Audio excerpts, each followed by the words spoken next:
So today I want to show you how you can use Nginx to load balance your node apps running in a container, like a Docker container.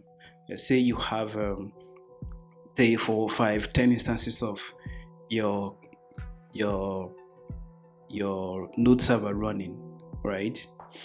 10 instances. So are able to route traffic from request, to all of those instances. So you can simply use Nginx to do that using one special directive.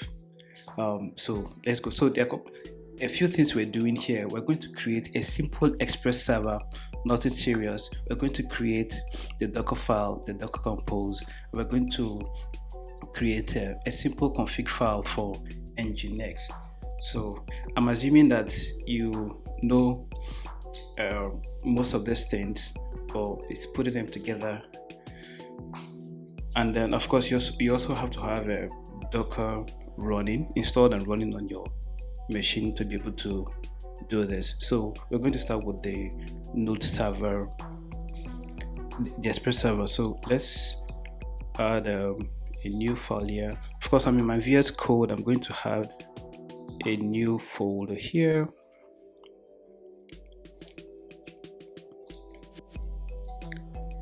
So let's call it, and then we're going to be very quick.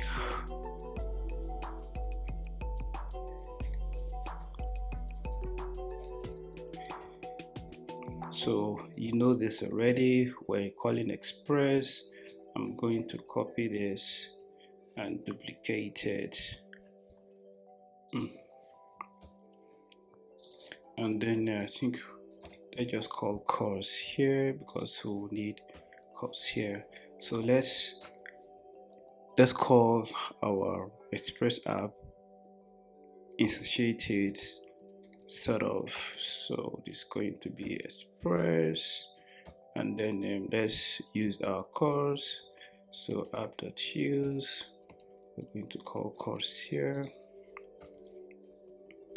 So now let's write our route, a simple route, request response. You know all of this. You're not a stranger to Express server, I believe. If you heard, there are many tutorials. So we're going to just return a simple response. Let's say data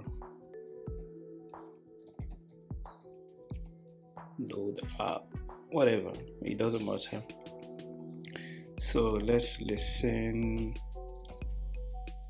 We're going to listen on port 3000, then we're going to have a callback so we can log something.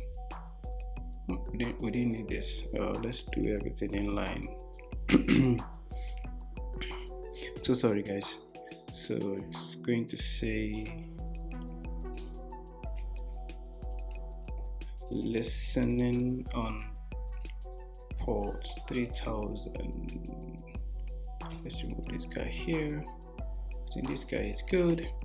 Let's call our inbuilt terminal to just start the server and check that things are good. So load app. Guys, we're going to install the packages, so we're going to go install the packages, right? So we use yarn add express and course. All right, so are we good? We're good. So let's try it now. Started. Let's call. Let's use our browser to navigate to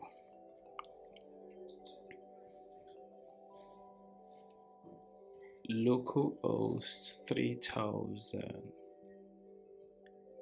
I hope this localhost is not the one that has. All right, so this is our Express server running. Let's reduce this. So we're good with the server. Let's close this and then refresh this so you know that is the server that was running here. All right, next let's write a Docker file. So on root directory here, we're going to write the Docker file, and then the base image we're using. So of course it's a node. There's one image I've been using. I have it logged, cached sort of. So let me just use that one so it won't have to go to the internet to download it. So let's declare a working folder, and then let's copy package.json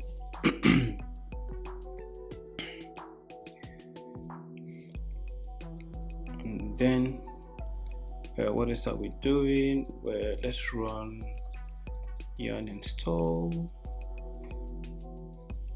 simple. Then after we run yarn install, let's copy everything to the working directory. Let's expose port 3000. We said this is where I'll be listening in, and then our start command is of course yarn start. But you know that we don't have this command yet, so let's go write it in our package.json.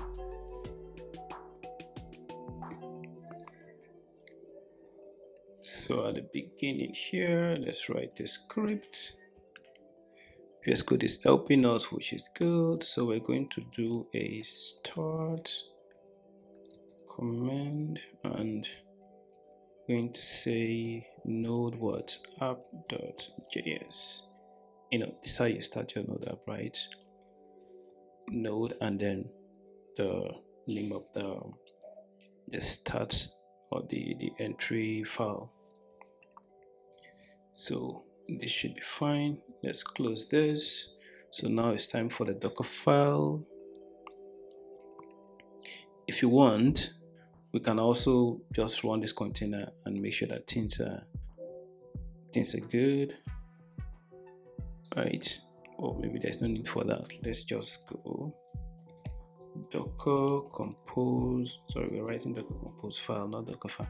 Docker compose .yml because it's a YAML file.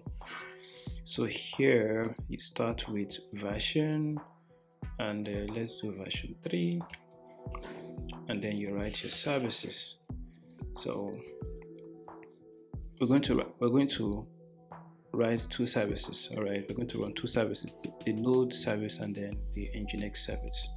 So, and the node service is what we're going to scale.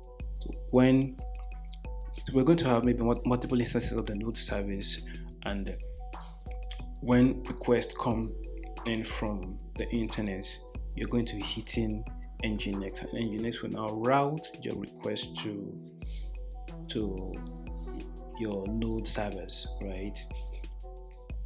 So what do we call our node service? Let's call it node app. And what are we doing here? The node app, we're using the Docker file to build it, the node service rather. So let's give it the context here, right? This is saying that it just take this Docker file in the root directory, and let's do ports. Now the tricky thing about port is that you're supposed to, let's say, map 4000 to maybe your 3000 that the container exposes. But since you're going to run multiple instances of this node service or this node container, the whole can't be pointing to 4000 on your local machine because you only have one port 4000, right? So what you do is to remove this guy here. right? We'll let so what happens now?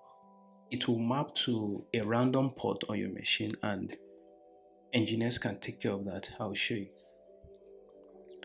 So if we have that, what's the next thing here? I think we're good on this port.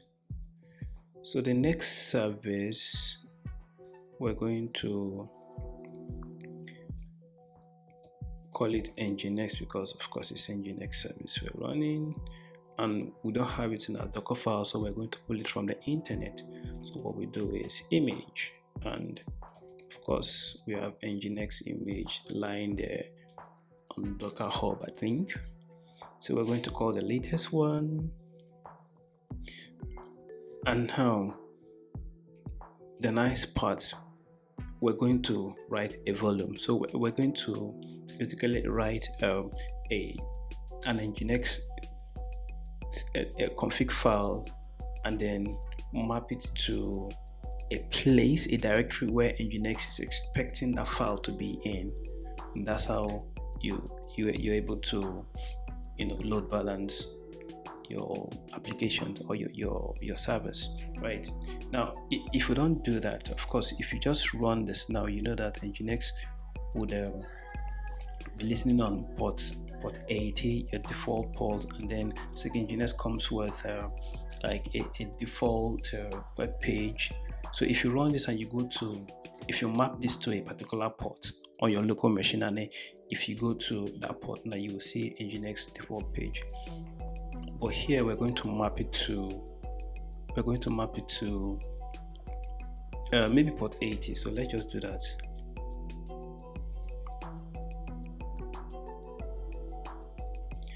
We're going to map, let's work with 4000, and then let's map it to 80. We expect Nginx to run on. We want Nginx to be listening on this port, and then we can enter this port on our machine, on our client, and then access this here. Nginx will take this request, and then it will hit this guy. As we do that, now it's time for us to write the volume. So we're going to say on our root here, we're going to write an Nginx config, and we're going to map it to a special directory called etc/nginx/nginx.conf. All right. So we're going to write a file here, and this file is going to be available in this place. And this is a place where Nginx is expecting its config file to live in. All right, so we've written that. What else do we need here? I think we're good. We've done port, we've done image. Let's see if we need anything else. We're going to come add it, but we should be good now. All right, so let's go. So let's write this file now. Quickly, this file, we're going to call it nginx.conf,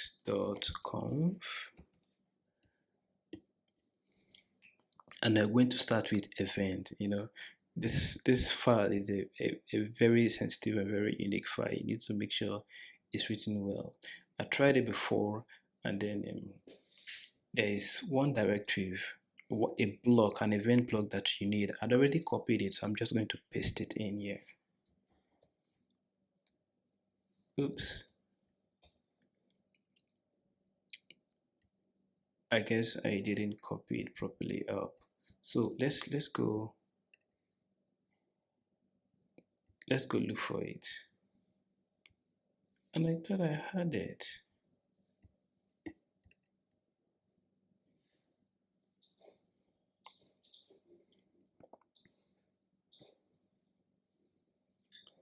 Let's open a new folder, call it Nginx configuration, because that's where I found it. this guy here, this guy, event block. I'm going to copy this.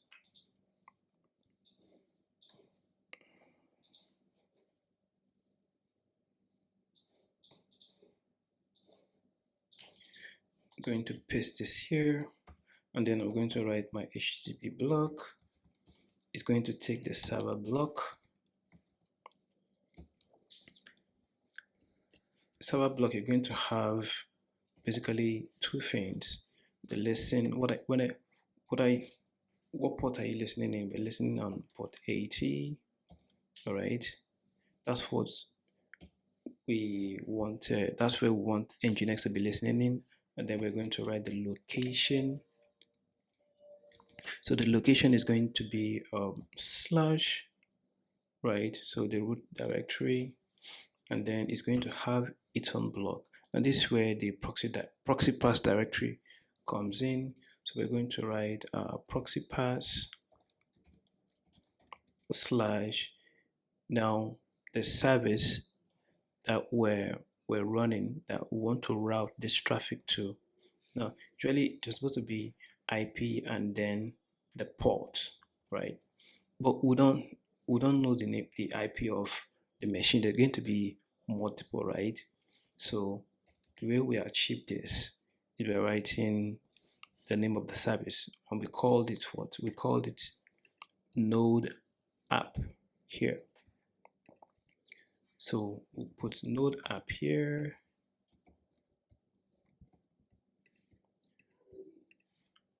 We'll put node app here. Okay. Then we'll terminate this. And there are some headers that we need here. So let me go bring them in. If not, we may run into issues. So I've already placed them here. Let me just copy them. All right. Come back here. Are we good? We should be fine now. All right, so it's time for the test, I guess. We are already in this directory. What do? We'll not scale first. We'll just run, and then we'll stop, and then we'll scale. So let's just run it. Now, all we've done, we're saying that, look at this Docker file. Yeah, we have two services, meaning like two servers, right? We have a node server that's going to be running on port, a node machine that's going to be listening on port 3000. And we have another one, another server. All that server is doing is running your Nginx, right? And it's listening on port 80 mapped to port 4000 on your local machine. So meaning if I enter this port on my local machine, if I go to localhost 4000 now, I can access Nginx running on port 80 because I said listening in on port 80 here. So anything I put here, any port number I put here is what I have to put on the spot, right? Now, Nginx will take that request that comes to this place, that comes to that comes to the root, all right, and then it will map that request to the node app on port 3000 because the node app is running on port 3000. Okay, enough talking. Let's just run things and see if everything is okay. So how do we run it? We say docker-compose up. Before it used to be docker-compose, but you could run docker space compose space up, and let's hope that everything runs smoothly. Let's see. I think it started two machines. Yeah, that's beautiful. How do we check that? So let's check in our terminal. uh, let's clear this. Let's run docker ps to check how many containers are running. So we have two containers running. Yeah, as you can see now, we have the Nginx container running, we have the Node Hub container running. These are the container IDs. These are names they gave them, right? Oh, now look at something here. So the Docker, sorry, the Node app now is running on this port maps to a random port. It gave me 51069. But the Nginx running on this guy on 8 is mapped to port 4000 on my machine, meaning that I can access this guy using this port number. In fact, I can even bypass Nginx. If I go to this port directly, I can access this Node app. All right, we'll try that too. So let's go back, and now port 4000. Fine, let's try this port and see. All right.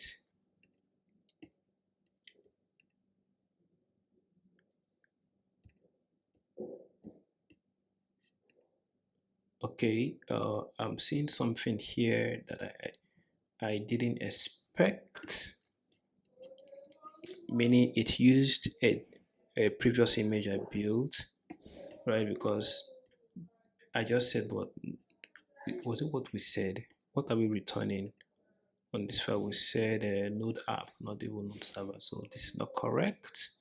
So how do we solve this?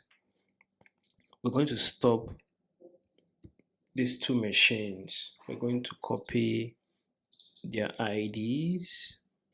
I'm going to select the container IDs. We're going to run docker remove. Let's put the F flag. So we're going to force it to stop. So we're putting the two container names here. It's going to stop both of them. All right. And then let's check that they're no longer running by doing docker ps. All right. So empty, return an empty table.